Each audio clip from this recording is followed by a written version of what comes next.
What's up, college football fans? It's your boy Mizzy. Man, look, hey, before you know it, the season will be here. I'm gonna get these predictions out, guys. And let me know in the comments if anybody want me to do a prediction for their team or anybody who's a fan of the team I'm speaking about. Let me know what y'all think about y'all season, because nobody knows your team better than you. Of course, I'm an Alabama fan, but like I said, man, I just want to, I'm getting really, like I say, into just watching, I always watch the SEC, but I really this year want to get into watching other teams and really, just paying attention to the whole college football landscape. But first of all, let's get into it, guys.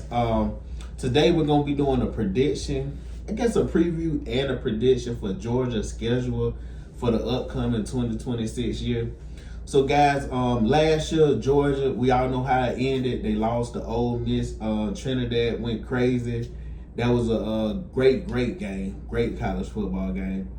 But guys, before I get into the actual schedule of Georgia, I want to just kind of get my thoughts on where I see the team's strengths and weaknesses, and just how I think they're going to be going. And like I said, I got it wrote down right here. So for this year, one of the biggest questions probably even Georgia fans will have for this team is, how is this front seven going to look?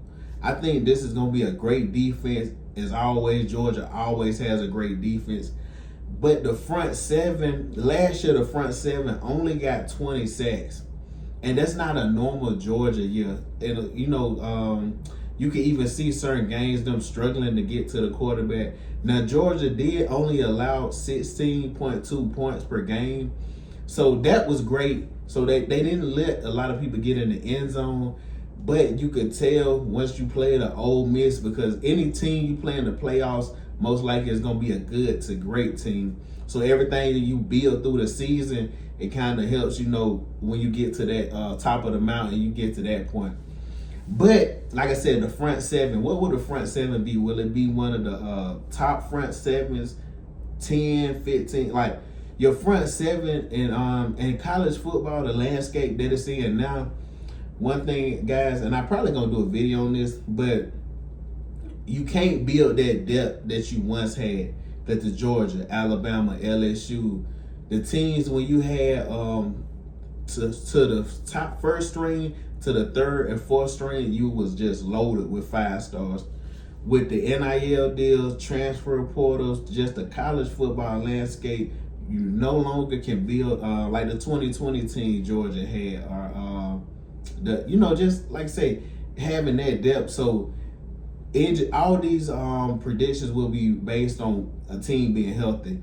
But we all know how football is. We know, like I said, people will be getting hurt and beat up. And that's why I'm speaking about the depth, because I think with the depth, you'll see a lot of teams, like I say, certain positions, if you take an injury, that, it could really throw off a team.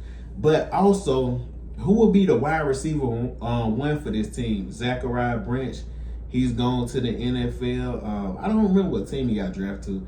But last year, that was practically their safety blanket. And I know people going to laugh, and Georgia fans, I know they like, oh man, how many times they going to throw a screen pass? Mike Bobo, he's already probably getting hate right now before the season even started. But Zachariah Branch did a lot. He did a lot to take pressure off Gunnar Stockton, especially with, he was just, his timing, when they would be struggling, all of a sudden, boom, he catches a pass and takes it down the field, either gets in the end zone and gets them in position. So like I say, who will be wide receiver one on this team? And of course, it's Georgia, so it's definitely going to be talent in that wide receiver room. It's just who's going to be the guys to step up. But one room that I don't have no questions about for Georgia is the tight end room with Lawson Lucky and another plethora of other guys. This could be one of the top tight end rooms in the country, guys. Like I say, that's just how good Georgia's tight ends is. But probably their biggest, I would think probably their biggest, how would I say it, most important player on the team, of course, probably most teams, but the quarterback, Gunnar Stockton, is Gunnar's 5th year, and like I say, he played great last year, finished top 10 in Heisman voting. So this year, I just think he's gonna improve. And you know, a lot of times, guys, you know, if you watch college football, people always talking about projections. You know, that's the reason people love Arch Manning so much, because they're like, what could he possibly be? One thing I know about Gunnar Stockton, he's a great college football quarterback. Maybe in the NFL, maybe he never does anything. But one thing I do know, college football, he's a great quarterback, and I like the guy. Now, the one thing I think Gunnar Stockton probably has to grow on is just, I guess, how would you say it, letting the ball go. You know, sometimes that's deal with the play calling as well. But sometimes he's back there patting the ball when you gotta let it go. And sometimes he just looks like he's not sure, you know, what he wants to do with the ball some games. You know, Georgia, of course, they're gonna run the ball. You know, Kirby always wants to establish the run. We know that. But I just think Gunnar, like I said, especially with his legs, he's great at moving the pocket with his legs. You know, tough runner. But I just think this is a big year for Gunnar Stockton. I think he could finish top 5 in Heisman. I don't know if he would win the Heisman, just because even if Georgia went on to win, I just don't know about Gunnar numbers, because, you know, this team doesn't really, they don't allow the quarterback just to be the focal point of the team. But like I said, Gunnar Stockton will be big. Another thing, Nate Frazier and like I say, Chauncey in the halfbacks. And you know, I know they got some other guys too. I think that will be a standout. I love Nate Frazier as far as running the ball. He has had some fumble issues sometimes, but just talent wise, we see Nate Frazier. You know, we seen when he was you know, played versus at the end of the year when they played Alabama in the SEC championship. They ran all over him. And yes, Bama fans, you know I'm a Bama fan. I know we're going to talk about injuries, but we got to give the guys credit. They played a hell of a game. So like I say, that's all I want to do as far as covering the team. And now, guys, we'll get into the schedule. So, guys, Bulldog fans, I'm looking at the schedule right here. I got to pull it up. So, first game is versus Tennessee State. We know that's a win. Nothing to say there. Then you have Western Kentucky, another win. Now you start to get into your SEC schedule early. You're playing at Arkansas September 19th. You know, I say that's a win. You know, you never know what Arkansas can be. You know, they're always up and down. You know, maybe there'd be a game, one of those weeks Georgia come out slow in the first half, but end up winning by 20 or 30 points. I got Arkansas on that. Now, the first test that I see on this schedule is Oklahoma. So, Oklahoma is an interesting team, and I'm probably going to do a prediction for their schedule as well.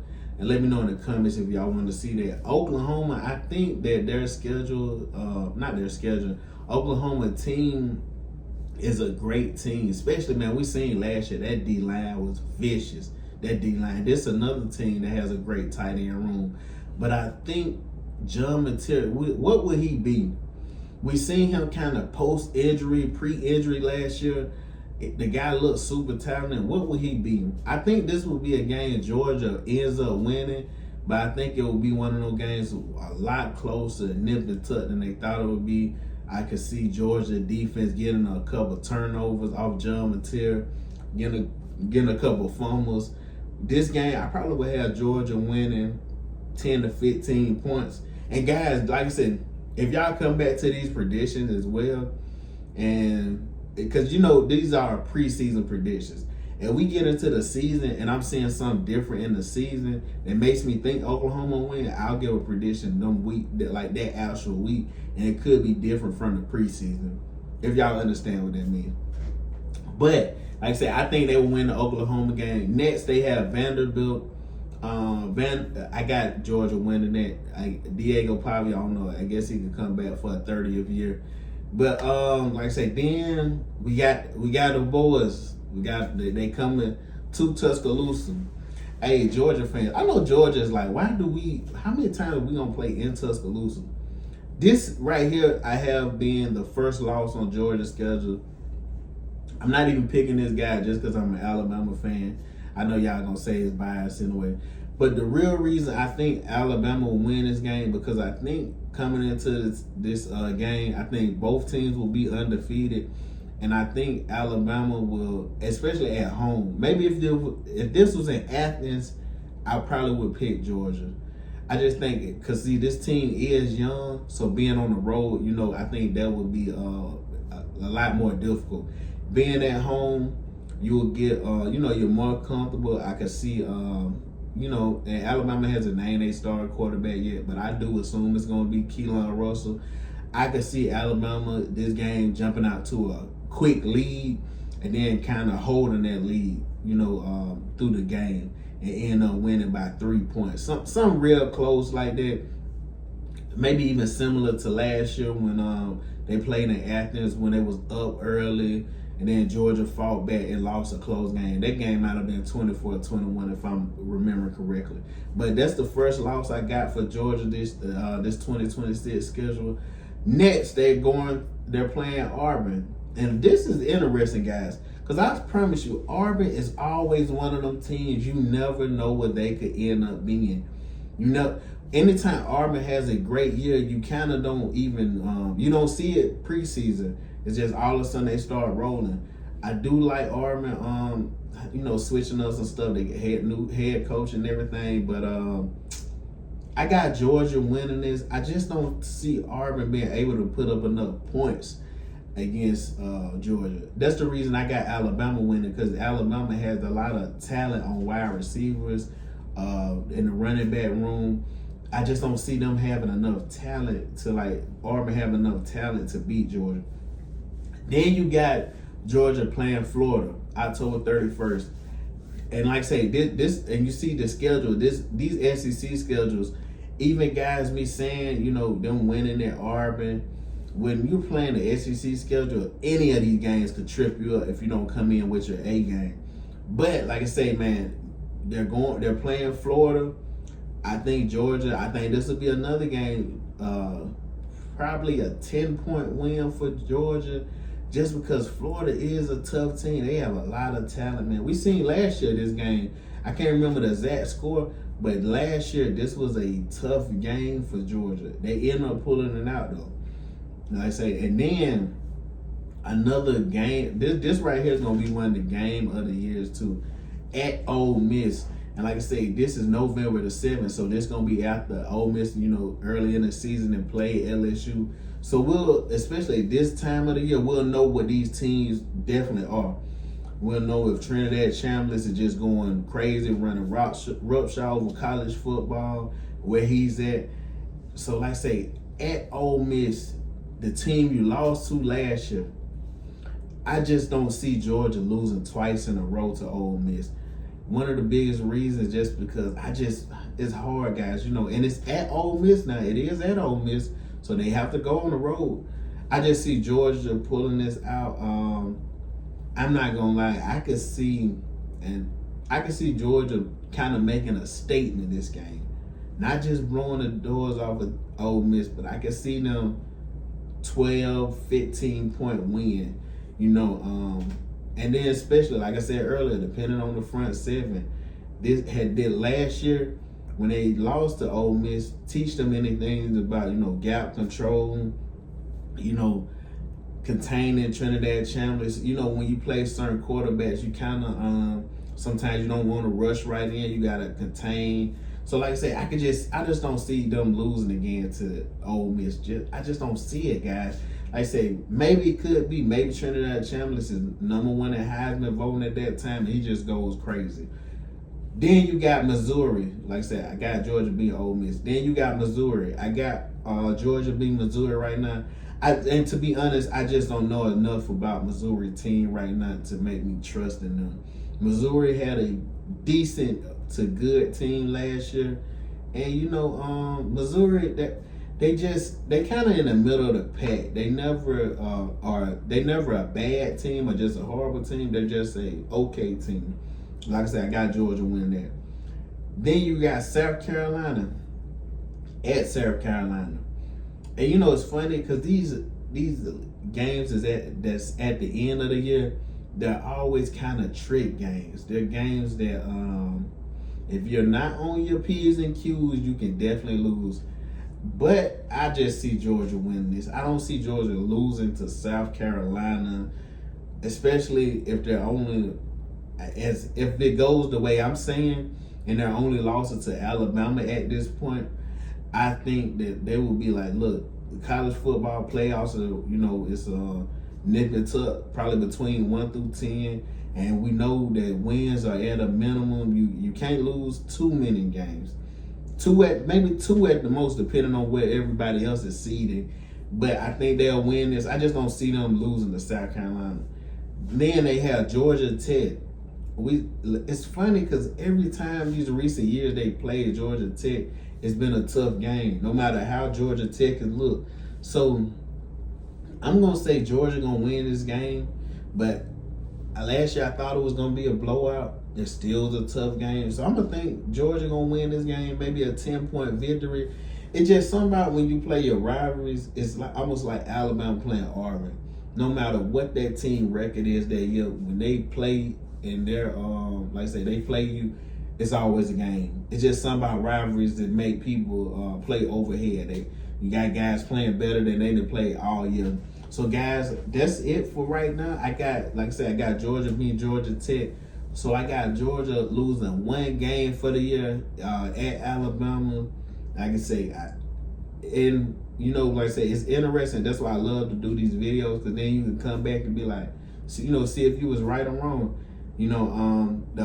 The games that I think could possibly be losses is the Oklahoma, Ole Miss, Georgia Tech, Florida.